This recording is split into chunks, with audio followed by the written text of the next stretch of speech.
Assalamualaikum warahmatullahi wabarakatuh. Waalaikumsalam warahmatullahi wabarakatuh. Alhamdulillahilladzi aqsama bin najmi idza hawa. Alhamdulillahilladzi aqsama bisyamsi wal qamar. Walhamdulillahilladzi aqsama bi jalalihi wa jamalihi.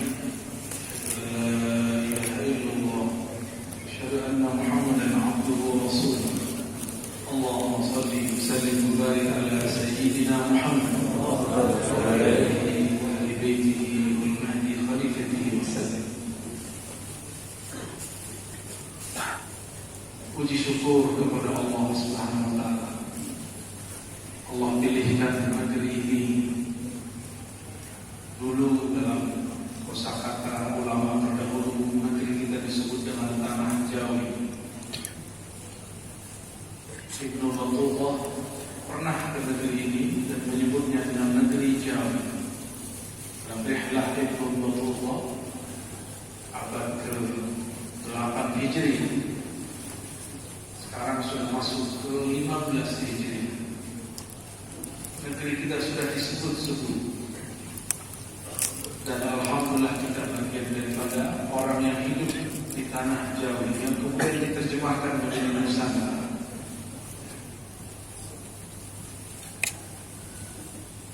Ternyata negeri ini menjadi negeri surganya orang-orang yang bersolawat kepada Nabi Sallallahu Alaihi Wasallam. Bahkan negara tempat kelahiran Nabi Muhammad Sallallahu Alaihi Wasallam, bahkan kotanya sekarang dilarang orang baca bersaji, dilarang memandangkan silaturahmi, dilarang berjamaah dalam sholat. Tapi negeri kita alhamdulillah ini nikmat luar biasa. Maka nikmat apalagi yang kau dustakan? Kenapa masih memuja? Kenapa masih benci? Jika benar engkau bersolawat, maka hidupkanlah sunnah sayang menyayangi. Hidupkanlah sunnah menghabiskan rasa dendam di hati. Maka bukan bagian dari umat Nabi Muhammad SAW orang yang menyimpan emosi dan kebencian di hati. Yang saya hormati Ketua MUI sekaligus Rektor IAIN, semoga Allah mudahkan urusan berkait umur dan hal yang bina. Para alim ulama, pengurus masjid dan mobil khusus jamaah subuh yang pasti diberkahi Allah SWT. Semua antum yang hadir, Nabi doakan Allahumma barik li ummati fi bukunya. Ya Allah berkahi bagi umatku yang menyegerakan bangun di pagi hari. Orang bangun saja di pagi hari diberkahi, apalagi jika dimulai dengan berjamaah di masjid. Semoga semua kita dapat keberkahan. Apa itu barakah? Al-barakah dalam bahasa Arab artinya al-khair al-kathir. Keberkahan itu artinya kebaikan yang melimpah. Maka coba lihat orang-orang yang memulai aktivitasnya dengan subuh, Allah berkahi hidupnya. Tapi tentu dengan syarat-syarat yang sudah ditentukan. Mau ngaji apa nih? Akidah, tasawuf, hadis. Tasawuf. Sukanya tasawuf. Ayat yang dibaca imam kita tadi itu dalil bertasawuf. Allahu nurus samawati wal ardh. Allah nur langit dan bumi. Nurullah itu disebutlah Nur Muhammad sallallahu alaihi wasallam. Kenapa Nabi Muhammad disebut Nurullah? Awal Allah meniupkan ruh. Kita boleh sebut ruh itu bernama Ar-Ruh Al-Akbar. Apa namanya? Ruh Agung. Allah menamakannya dengan nama yang mirip dengan hadiahnya. Jika Allah menyebut dirinya Qul huwallahu ahad, maka hembusan pertama disebut dengan Qul huwa ahad. Disebut apa? Ahmad. Apa beda ahad dan ahmad? Ada mim, betul? Ada mim. Mim itulah yang disebut dengan pandangan Allah kepada Ahmad. Dari mim itu dikeluarkan menjadi Muhammad. Apabila Allah memandang kepada Ar-Ruh Al-Akbar tadi, Ahmad, maka berkeringatlah roh itu. Keringatnya mengeluarkan cahaya. Cahaya itulah yang disebut Nur Muhammad sallallahu alaihi wasallam. Nur itulah yang memecah menjadi 124 para nabi. Maka jumlah 124.000 nabi bukan cocok logi, memang dari sananya. Jadi arwah-arwah suci itu awalnya cuma 124.000, tapi satu itu bisa memancarkan cahaya yang banyak. Karena ada cahaya itulah hati kita bisa hadir di masjid di pagi hari. Karena cahaya itulah maka kita tersentuh untuk berselawat kepada Nabi sallallahu alaihi wasallam. Betapa dahsyatnya cinta umat akhir zaman. Dia belum pernah bertemu Rasulullah, tapi dia merindukan Rasulullah. Betapa hebatnya makrifat mereka tentang Nabi Muhammad. Meskipun tidak bertemu fisik, tapi mereka betul-betul kenal Nabi Muhammad sallallahu alaihi wasallam. Namun Allah tidak mau sang Nabi ini muncul, dibangkitkan lebih awal, meskipun dia sudah Nabi pada masa azaliyah. Ahmad itu adalah nubuat pertama. Jadi Ahmad itu nubuat pertama. Itulah makna hadis qudsi ketika Nabi ditanya, "Man tabata kunta nabiyyan?" Kapan engkau jadi nabi? Jawaban beliau, Adam baina ruhin wa tin. Adam masih tanah. Adam belum dicinta. Aku sudah jadi nabi. Maka Nabi Muhammad diangkat jadi nabi bukan umur 25. Tidak ada dalil yang mengatakan beliau diangkat umur 25. Semua dalil yang sahih menyebutkan beliau diangkat sebelum alam semesta ini Allah ciptakan. Yang pertama dihembuskan itulah nubuat Ahmad, kenabian Ahmad. Jadi Nabi Muhammad itu makhluk tertua. Makhluk tertua. Tapi akhiruhum ba'tha, yang terakhir diutus. Ana awwalu nabiyyin khuliqa wa akhiruhum ba'tha. Yang pertama dicipta, yang terakhir diutus. Yang pertama dihembus, yang terakhir juga nanti akan menghancurkan musuh-musuhnya. Itulah makna di akhir zaman akan muncul seorang imam min waladi Fatimah, dari keturunanku jalur Fatimah.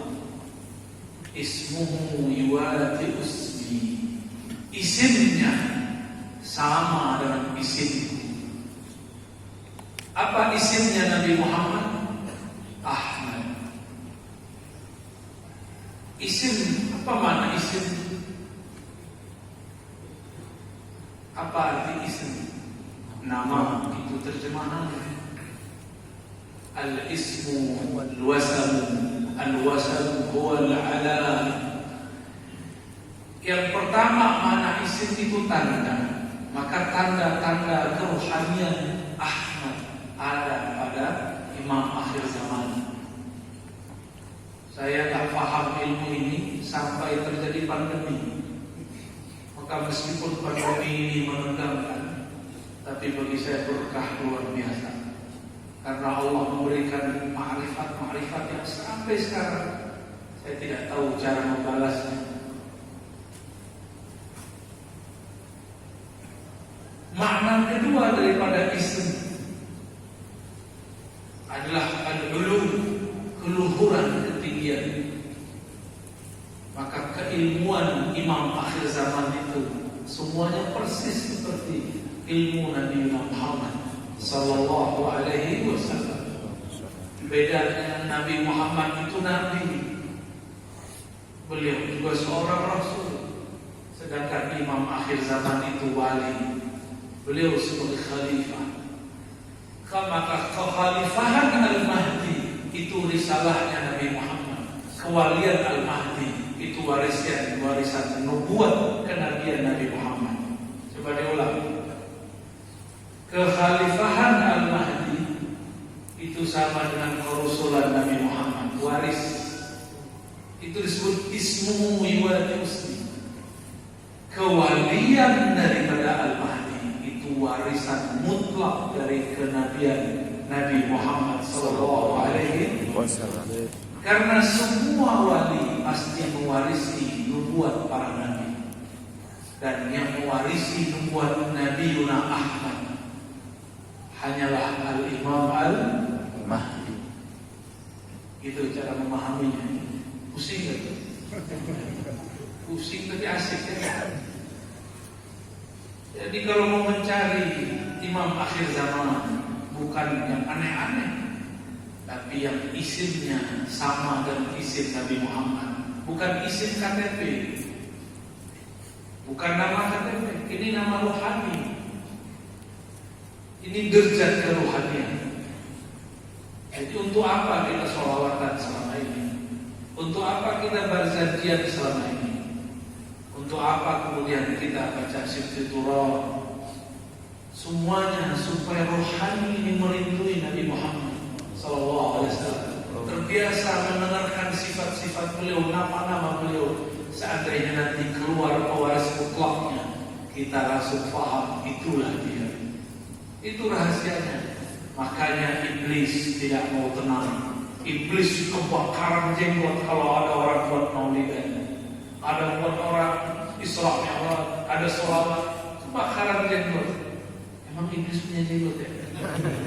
Ada. Maka dia pinjamlah tubuh setan manusia yang bergelar-gelar kiai dan ustadz juga, lalu membid'ahkan salawat kepada sang Nabi kita, Nabi Muhammad sallallahu alaihi wasallam. Tapi kita harus huzon, semoga yang membid'ahkan itu karena dia masih jahil. Tapi namanya orang jahil kadang tidak kadarnya jahil. Namanya jahilun murakkabun. Jahil murakkab. Udahlah jahil la yadri annahu jahil. Udahlah jahil tidak tahu dirinya jahil. Dulu saya anti maulid, sempat. Tapi kita tetap berguru. Guru kita ada anti maulid. Berguru lagi, jangan berhenti di satu guru. Yang mutlak benarnya cuma Nabi Muhammad SAW. Itu pun benarnya Nabi. Para sahabat pun kadang-kadang diberi ujian. Satu kali Nabi melewati suatu padang rumput, padang kurma. Tiba-tiba Rasulullah melihat ada orang cocok tanam gandum dan kurma. Apa kata Nabi? Coba kamu lakukan teknik ini. Lalu mereka melakukan. Alhamdulillah, akhir tahun mereka gagal panen. Ini ujian, syakkah dengan Nabi. Apakah mereka meragukan membuat Nabi Muhammad SAW? Maka ini akan terjadi nanti pada Al-Imam Al-Mahdi. Dia nanti bilang, nanti bakal begini insya Allah. Coba kamu lakukan ini. Ternyata tidak terjadi. Apakah pengikut di sekitarnya syak pada dirinya? Ketika mereka datang kepada Nabi mengatakan, wahai Rasulullah, panen kami gagal tahun ini. Katanya ini teknik dari engkau. Apa kata Nabi? Antum ma'lamu bi umuri dunia. Kamu lebih tahu urusan dunia kami. Bukan Nabi melepas diri. Ternyata Nabi jika salah, salahnya disengaja Allah, supaya orang mampu membedakan ini nubuatnya, ini basyariahnya. Basyariah sisi manusia. maka salahnya Nabi itu benar. Beliau dibuat salah supaya orang bisa tetap benar. Nabi suatu kali sholat subuh 3 rakaat. Sahabat bertanya, wahai Rasulullah, apakah subuh semenjak saat ini bertambah menjadi 3 rakaat? Tidak ada satupun yang berani teriak belakang subhanallah. Tidak ada yang berani. Akhirnya Nabi bertanya, sudah ngobrol panjang, apakah si fulan benar? Kata sahabat yang lain, benar wahai Rasulullah. Ulun menyaksikan Rasulullah. Semuanya sadar. Akhirnya Nabi kemudian sujud sahwi. Dari situlah sahabat tahu, oh begini caranya kalau sholat subuh kerajinan. Harusnya 2 rakaat jadi 3 rakaat. Energinya berlebih. Kebanyakan minum susu ya. Kalau Nabi tidak pernah keliru dan salah, bagaimana cara umatnya jika salah? Bedanya Nabi tidak dibikin Allah maksiat, tapi Nabi itu merasa bermaksiat. Itu bedanya. Antum sudah maksiat tapi tidak merasa. Saya kan bersolat. Maksiat tidak hanya fisik bro.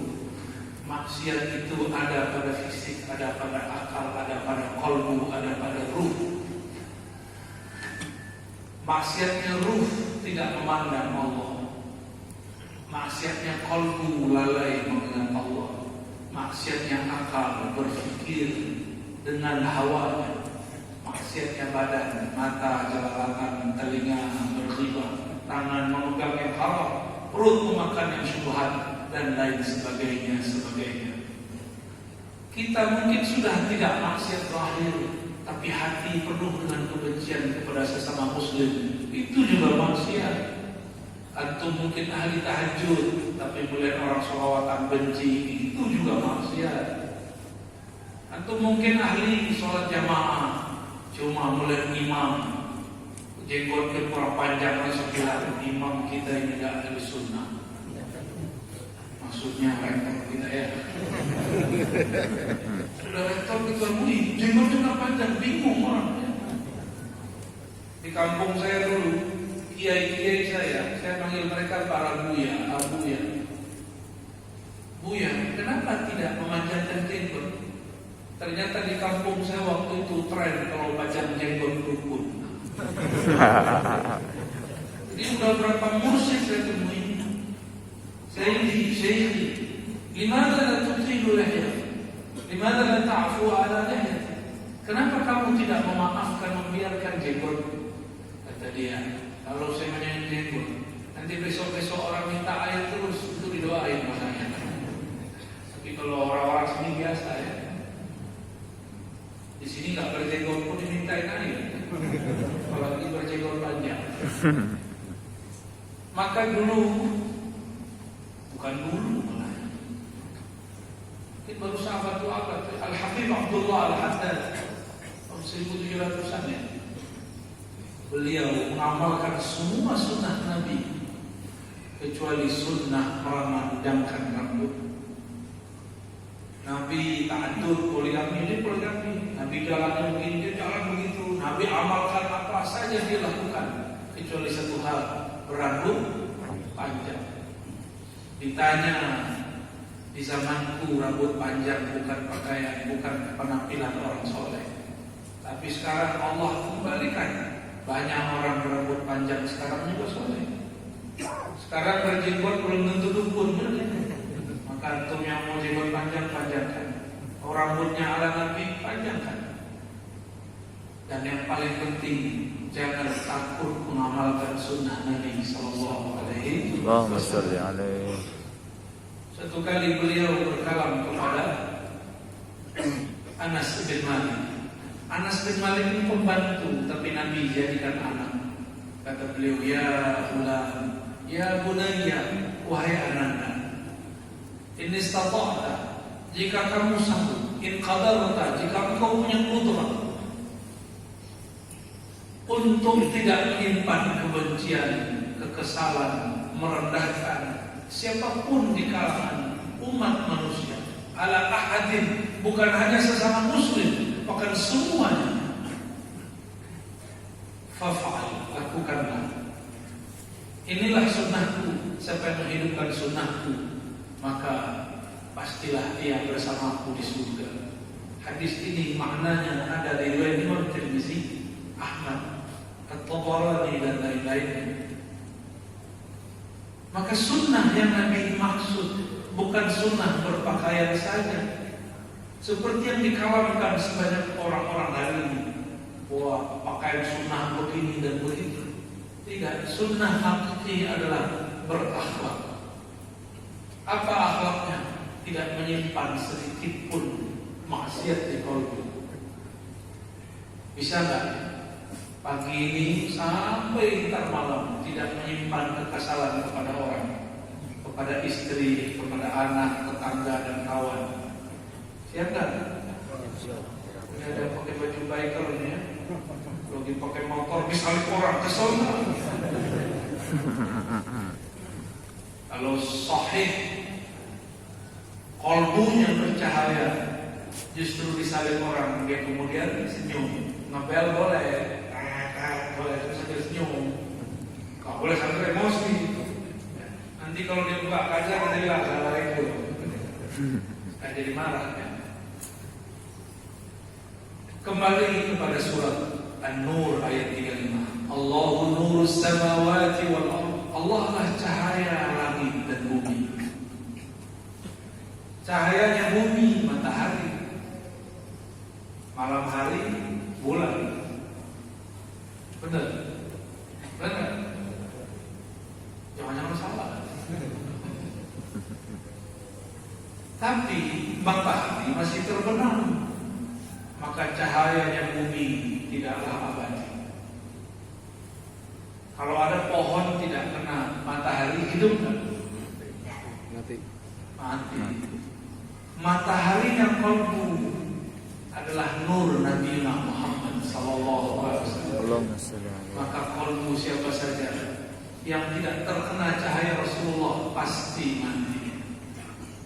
Kata-kata saya, tidak ada tuh nur Muhammad, itu tidak ada. Yang ada nakwiru buyutakum bis-salati wa tilawatil Quran. Cahaya rumahmu dengan sholat dan baca Quran. Dia ini nggak paham, pemahamannya masih harfiah. Yang mengajarkan kamu sholat siapa? Gerakan sholat itu dari siapa? Dari siapa?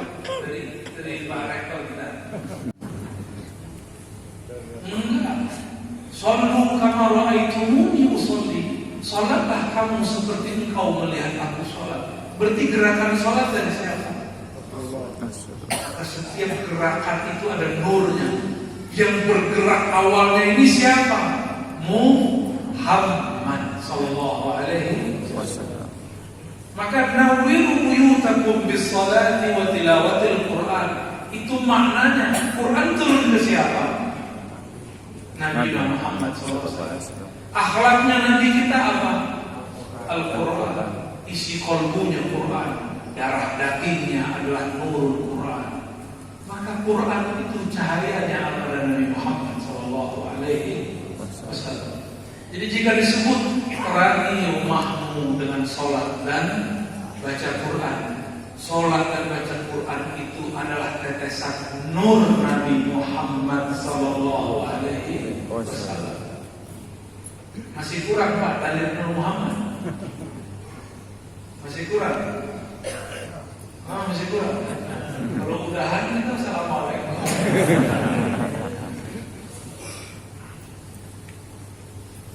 Sayyidah Halimah Sa'diyah setelah dapat laporan dari anaknya bahwa anak susuannya Sang Muhammad hendak dibunuh oleh dua sosok putih bersayap. Ternyata anaknya Halimah Sa'diyah, karena anak-anak kecil itu kasyaf. Ini kalau sudah tua-tua jadi nggak kasyaf lagi, yang ada kasyful izar. Arti kasyful izar itu nggak pakai izar ya.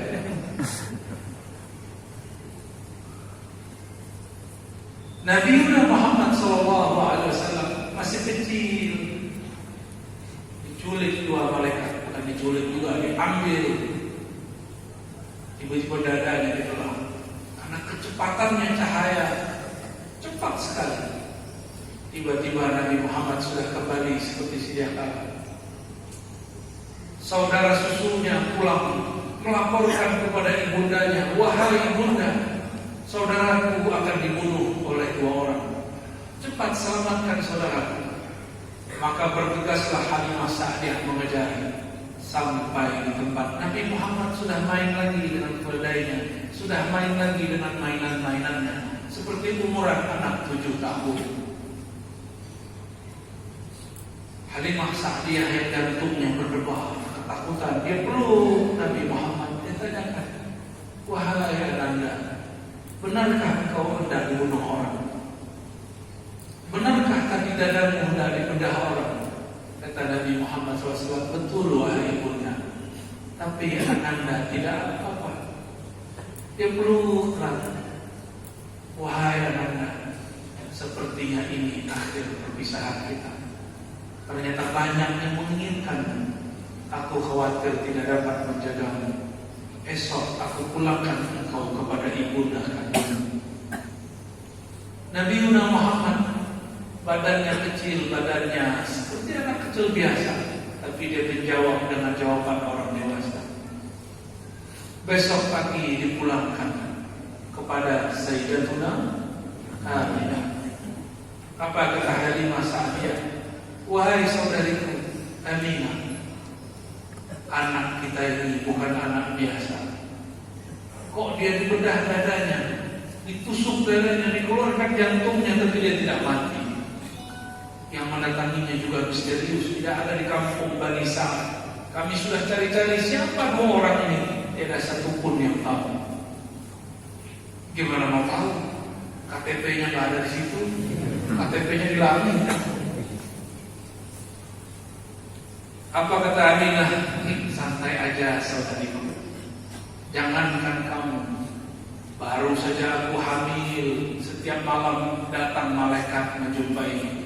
Datang ruh para nabi menyalamiku, semua mengatakan, jika engkau nanti melahirkan anakmu, fasammihi Muhammad, namakan dia Muhammad.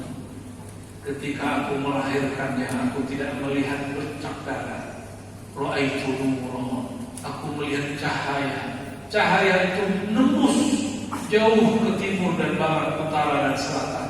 Ketika memandang ke utara, terlihat istana Rum runtuh. Ke arah timur, istana Persia pun bergetar. Timur lagi, menara-menara api yang disembah oleh orang-orang Majusi padam. Seandainya Sayyidah Aminah akan bercerita, dia pun mungkin cerita tentang tanah Jawi. Cuma tanah Jawi isinya masih hutan belantara. Sudah ada keturunan Siti Qanturah, tapi belum banyak.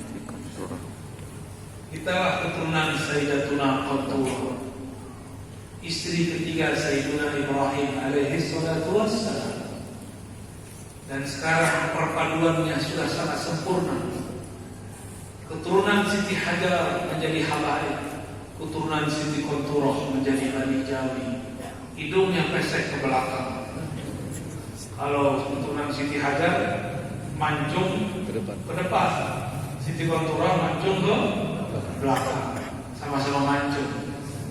Alhamdulillahirabbil alamin. Allah pilih negeri kita menjadi tempat keturunan Sayyidatuna Qanturah. Ini diakui oleh ahli sejarah barat. Ahli-ahli Bible mengatakan betul Siti Qanturah banyak di tanah Asia Timur Tenggara. Italah tempatnya. Dan yang paling banyak menyebut suami Qanturah yaitu Ibrahim, itu orang Indonesia. Bahkan anak-anaknya dinamakan Ibrahim. Benar. Tadi itu baca nama Ibrahim kalau di sholat. Kama shallaita ala sayyidina Ibrahim. Harum sekali negeri. Nama Ibrahim disebut-sebut. Kata Sayyidatuna Aminah, ra'aitu nura. Saat aku melahirkan, aku tidak melihat darah, yang kulihat cahaya. Aminah kasyaf, Aminah melihat sampai ke timur, utara, semua dia lihat. Sudah begitu masih ada orang jahil bilang Aminah musyrik. Yang ngomong nggak ada kasyaf, ya, yang ada paling kasyaf izah, bisa menyingkapkan sarung marok, tapi menyingkap alam batinnya dia tidak bisa. Ada nggak nih? Waktu nur terlihat tentu bisa melihat Eropa. Ada nggak?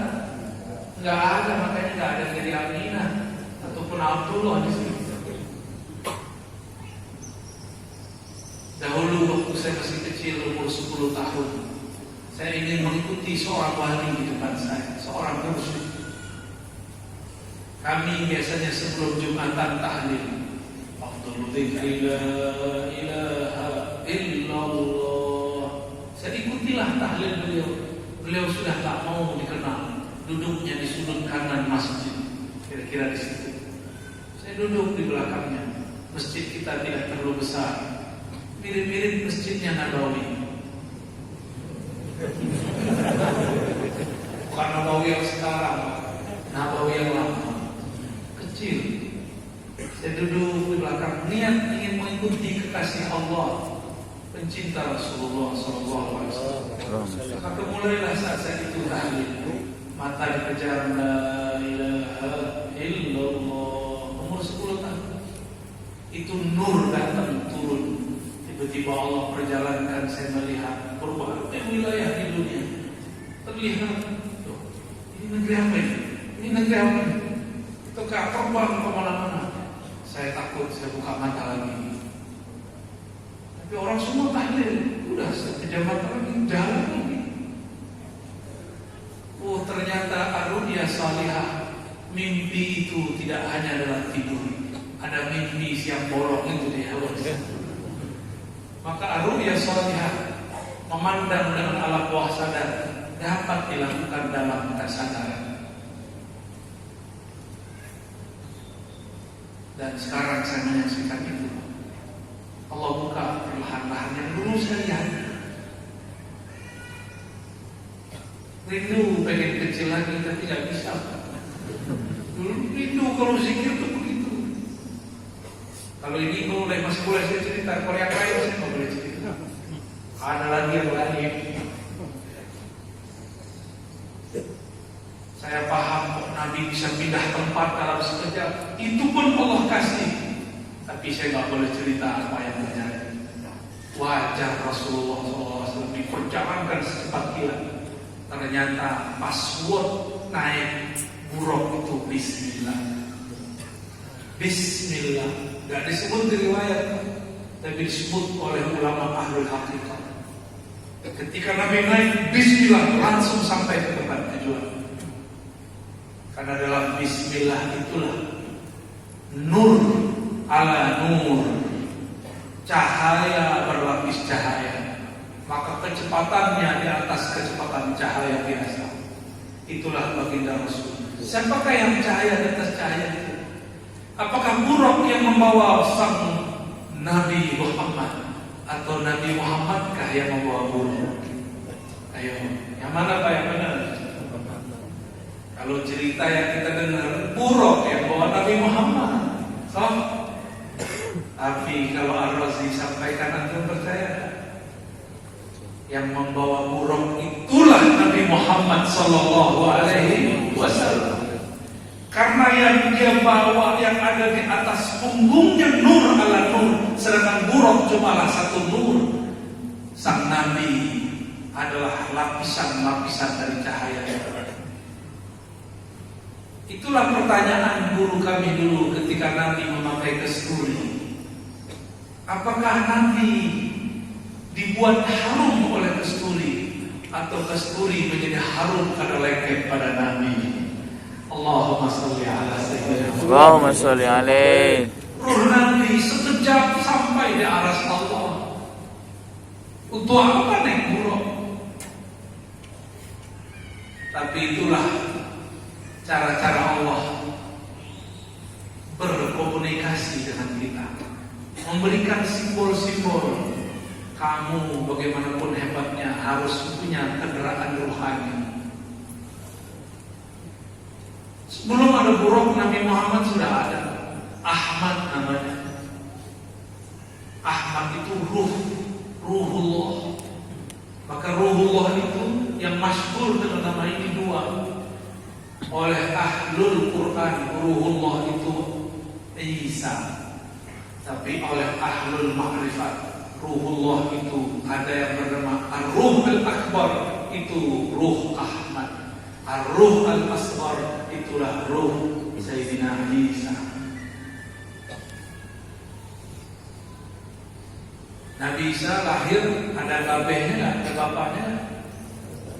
Nggak ada. Beneran? Serius? Salah itu.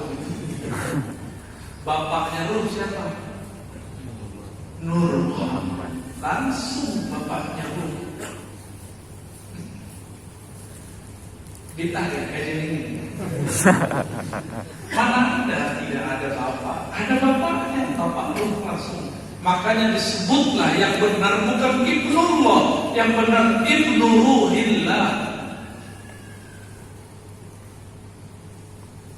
Tapi dihilangkan kata Ibnu, menjadilah Ruhullah wa kalimatuh. Ruhullah yang akbar, itulah Ahmad sallallahu alaihi wasallam. Jadi bapaknya Isa siapa? Nur Muhammad. Abul Arwah, bapaknya sekalian ruh. Selamat bid'ahnya. Kata kawan Ar-Razi dongeng apa lagi dia. Tapi seru Pak ngaji begini. Nabi Adam punya bapak ibu nggak? Nur Muhammad. Bingung kan? Secara jasadiah Allah berkalam, khalaqtuka wa lam taku syai'an. Itu di Quran. Aku ciptakan engkau tadinya tiada. Itu yang Nabi maksud. Aku sudah ada, Adam masih tanah. Nyambung kan? Tapi kok ada Adam tanpa ayah dan ibu? Bagaimana ceritanya? Secara akal nggak mungkin. Maka mesti ada ayahnya, ada ibunya. Tadi Nabi Isa ketahuan bapaknya, bapak ruhnya. Induk ruhnya siapa? Semua ruh bersumber dari Ahmad. Jika ada anak bersumber dari ibunya disebut ummu. Semua ruh bersumber dari Ar-Ruh Al-Akbar. Maka Ar-Ruh Al-Akbar Ahmad disebut Ummul Arwah. Sebutannya. Bukan berarti si Ahmad itu hamil, dia bukan. Ini hanya sebutan istilah. Jangan bayang-bayangkan seperti fisik manusia.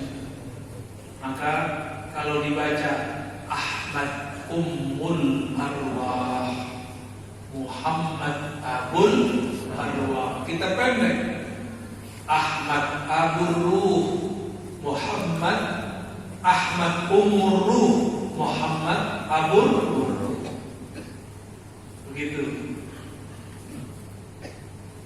Maka jika disebut setelah aku menyempurnakan fisik manusia, ini khaliqun basharan min tin, aku ciptakan manusia sungguh-sungguh benar dari tanah.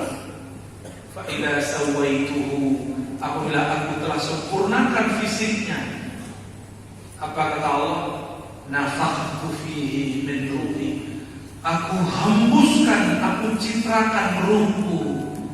Ruhku Ahmad, bukan Ahad. Paham? Kebanyakan kelompok yang ingin jadi ahlullah terjebak di sini. Datang ma'rifat setan, kata setan, ente Ahad, di dalam dirimu Ahad, maka dia merasa dirinya jadi Tuhan. Anallah, aku jadi Allah. Siapa yang wisuda dia?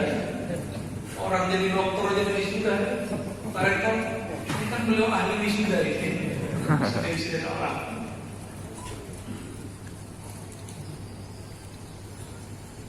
Allahumma shalli ala sayyidina. Allahumma shalli. Maka ketika sholawat dan lafaz Ahmad itu beda rasanya sholawat dengan lafaz Muhammad. Sallallahu, bukan sallallahu. Salawat An-Nuril Mubin. Sallallahu Rabbuna Sallallahu Rabbuna ala nuril mubin. Sallallahu Rabbuna ala nuril mubin.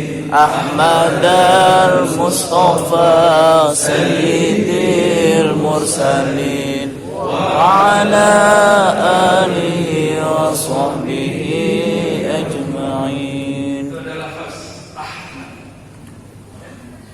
Ahmad. Ada yang bacanya Muhammad. Sallallahu Rabbuna ala nuril mubin. Muhammad al-Mustafa. Ada yang bacanya Ahmad al-Mustafa. Ini perbedaan rasa yang diberikan orang. Itu nggak pernah Nabi ajaran, itu lafaz begitu. Ada seorang wali, Allah mi'rajkan ruhnya ke alam malakut. Dia dengarlah zikir.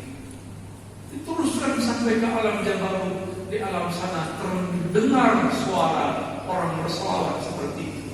Ketika dia sadar, dia bilang, itu suara kok masih terdengar.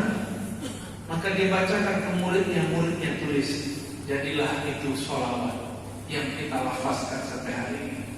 Maka wali-wali masih mi'raj. Berkah mi'rajnya Nabi Muhammad, semua wali Allah mi'rajkan ruhnya, tapi jasadnya tidak. Kecuali isimnya di akhir zaman, dia akan mi'raj mirip seperti mi'raj Nabi Muhammad SAW. Saya nggak bilang sama, mirip. Iwati itu menyerupai. Kalau sama jadi Nabi nanti. Enggak. Nanti hati-hati lah. Orang yang mengaku Al-Mahdi sekarang, tak lagi ngaku jadi Nabi. Tak lagi ini menunggu waktu. Ini bentarnya tak tahu 3 tahun, 7 tahun, wallahu a'lam. Ya. Ini kok sedih semua nih. Enggak nih. Asik nih. Itu yang merasakan asik ruh. Tetesan Nur Muhammad. Itu yang merasakan asik dari tadi. Harus ngantuk-ngantuk, jadi ngantuk. Kok diajak ngomong serius begini? Yang ngomong buat cakep itu lagi. Maaf ya Pak Rektor ya. Anak kecil kurang ajar. Allahumma salli ala sayyidina Muhammad.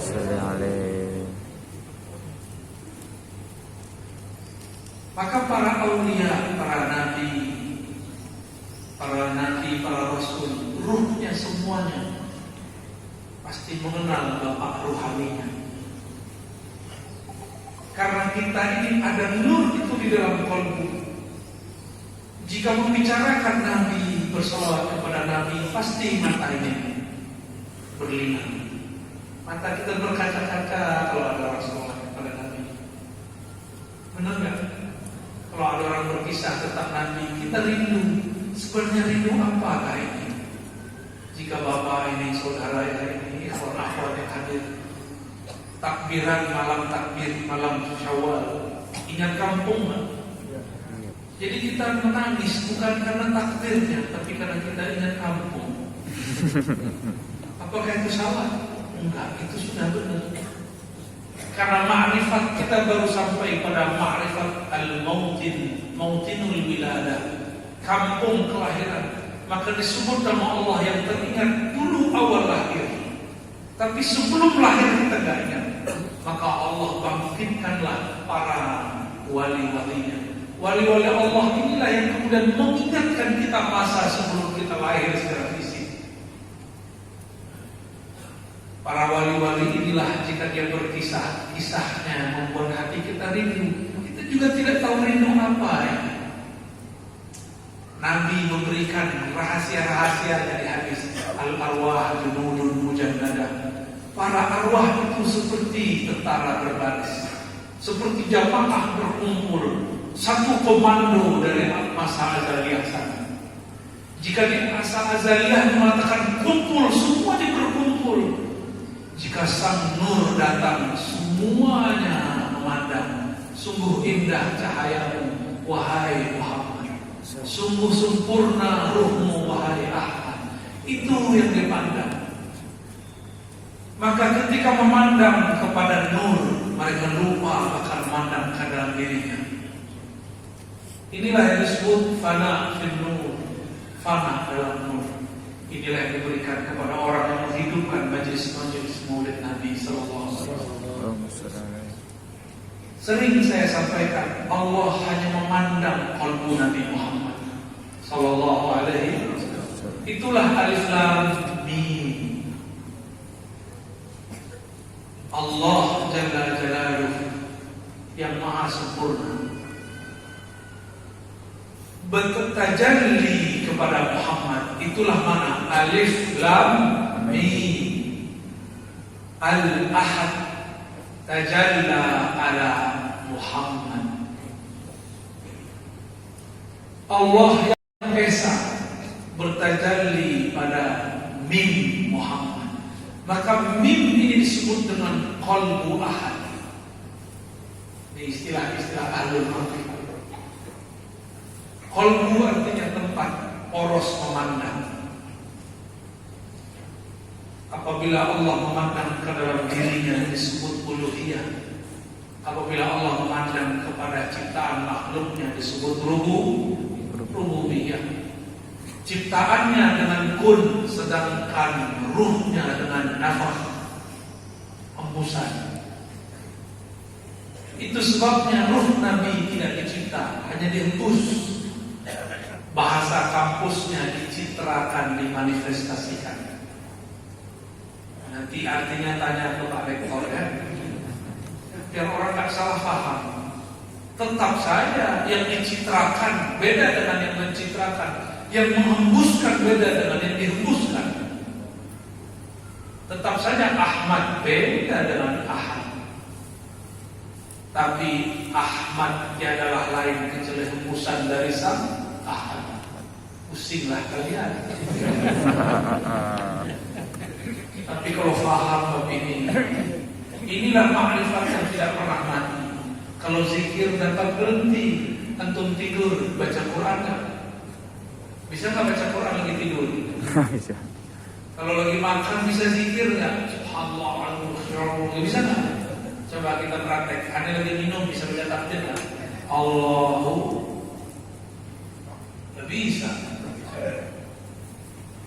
Lagi minum nggak bisa baca takbir. Tapi makrifat tidak akan pernah mati. Meskipun lagi minum, lagi berdiri, lagi tidur. Itulah yang disebut zikir ulul albab. Alladzina yazkuruna Allah qiyaman wa qu'udan wa 'ala junubihim. Mereka yang berzikir bukan dalam lafaz. Zikirnya sudah dengan nyawa, dengan qalbu, dengan ruhnya.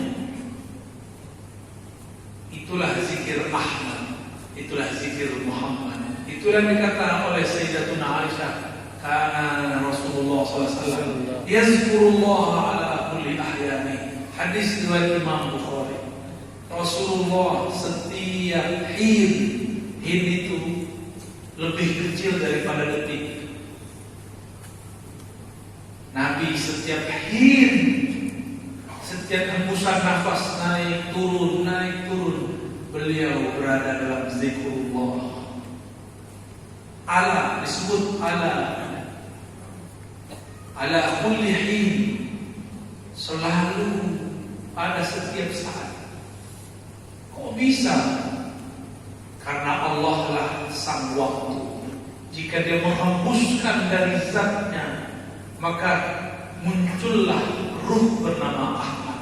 Ahmad itu disebut dengan Ibnul Waqt, sahibul waqt.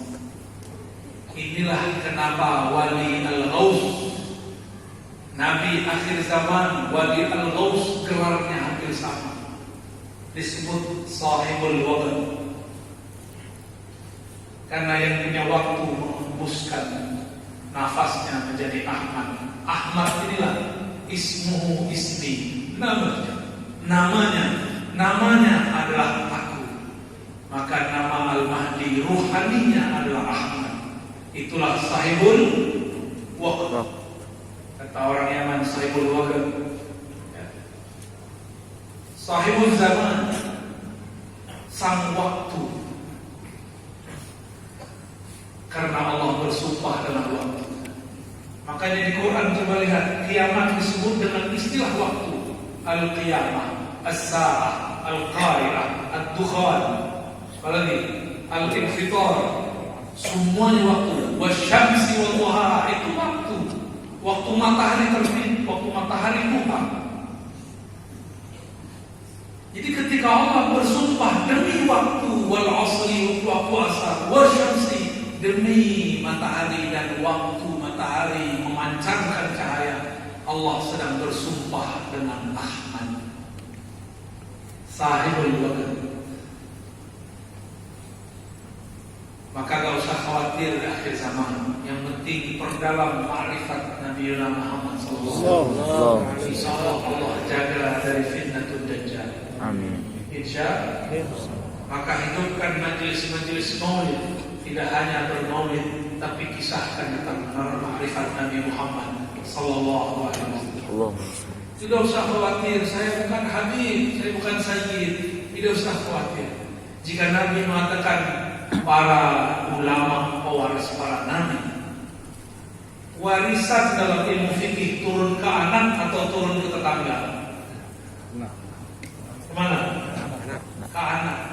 Jika disebut ulama pewaris para nabi, maka ulama itu abnaul anbiya. Ulama itu anak-anaknya para nabi. Nabi itu pada ruh, maka mereka anak-anak ruhani. Mungkin nasab al-Haddad al-Aidrus gak dapat, gak apa-apa. Tapi nasab waliullahnya dapat, itu cukup. Adakah Sayyid tidak waliullah? Banyak. Kalau Sayyid, Syarif, Syarifah tidak mengkaji Allah, tidak belajar tentang hakikat Muhammad Rasulullah, maka dia tidak jadi wali. Cuma insya Allah kalau imannya pas, dia tetap diberi syafaat oleh sang Nabi. Dan inilah yang disebut Nabi la taqumu sa'ah. Ini hadis penutup pagi ini. Ada tanya jawab? Ada. Gak usah ya? Gak usah kata panitia. Ini sudah lengkap katanya. La taqumu sa'ah hatta la yuqalu fil ardi Allah Allah. Tidak terjadi kiamat. Waktu kiamat tidak terjadi sampai sang waktu tidak ada lagi di dalamnya yang membaca Allah Allah. Maka ahli thariqah yang masih zikir Allah, dia sedang mengundur kiamat. Mau mengundur kiamat tak? Maka kita kalau sholat ada Allah Allah Allah, ada kita sholat begitu. Bahkan tidak hanya didendangkan, tapi dihentakkan di dalam qalbu. Ala bi dzikrillah tatma'innul qulub. Semoga kota yang kita tempati ini, pulau yang kita tinggali, negeri yang menjadi tempat kita tinggali, dimadinahkan oleh Allah. Amin. Amin ya Allah. Maka menjadilah bagian daripada orang yang memadinahkan itu. Bagaimana caranya? Hidupkan majelis maulid, majelis kajian tentang Nabi Muhammad sallallahu alaihi wasallam. Tidak usah debat lagi masalah bid'ah. Biarkan mereka menggonggong. Jadi menggonggongnya jangan pakai itu Pak. Itu cara orang adu-adu kita. Yang menggonggong itu yang membid'ahkan maulid. Ya, paham? Ya, jangan gagal fokus kita lagi diadu-adu. Fokus bersolawat kepada Rasulullah sallallahu alaihi wasallam. Demikian oleh-oleh pada pagi ini. Semoga kepalanya pusing semua. Semoga ruhnya bahagia. Amin. Rasa merindukan sang Ahmad, sang Muhammad. Mari kita baca Haikal Ma'arif, ikuti saya. Asyhadu an la ilaha illallah. Ya Allah, terima syahadat. Terima kami jadi hamba. Muhammadar Rasulullah. Wahai Rasulullah, terima kami menjadi umat. Tolong jaga kami di akhir zaman ini supaya tidak terjebak kepada fitnah-fitnah akhir zaman. Ikuti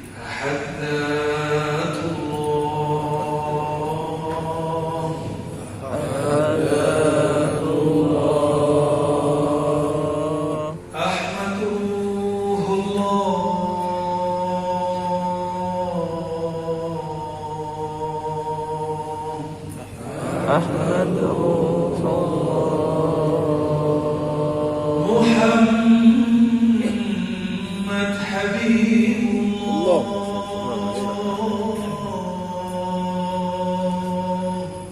Muhammad Habibullah.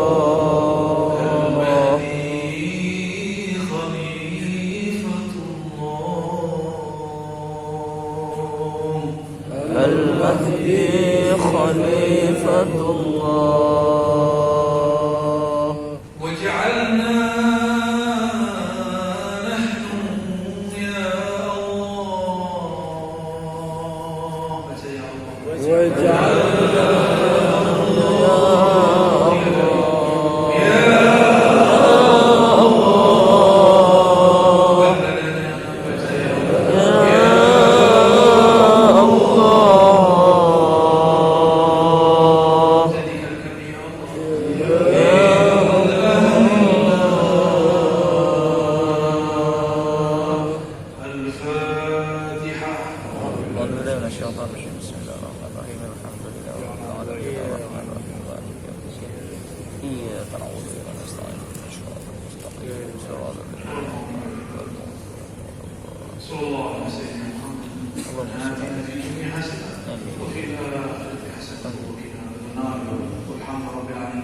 silakan diamalkan.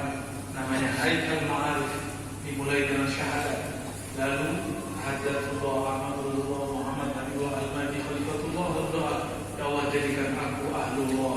Al-Fatihah. Amalkan itu, semoga Allah berikan kita semua. Amin. Mohon maaf lahir batin, saya mohon pamit. Siang ini insyaallah kembali ke Jakarta. Mungkin tidak sempat salam-salaman, cukup salam kita dalam Al-Fatihah. Assalamualaikum warahmatullahi wabarakatuh. Waalaikumsalam warahmatullahi wabarakatuh.